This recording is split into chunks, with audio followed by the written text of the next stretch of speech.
अस्सलाम वालेकुम व्यूअर्स, मेरा नाम है अब्दुल गफ़ार और आप देख रहे हैं Abdul Gaffar Landa market YouTube official.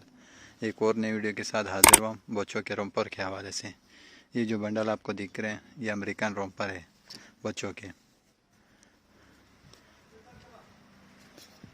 आप देख सकते हो बच्चों के रोम्पर है।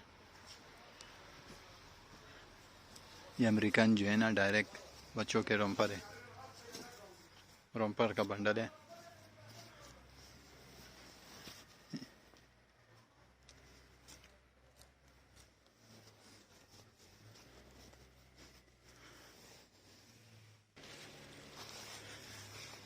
ये जो है ना बच्चों के रोम्पर है सर्दियों के।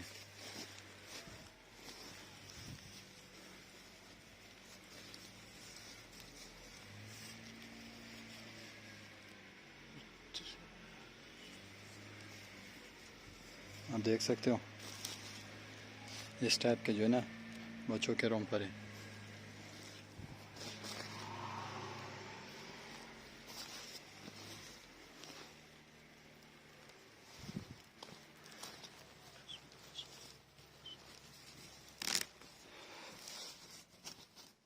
ये सारे बच्चों के रोम्पर है सर्दियों के, बच्चा रोम्पर का बंडल है।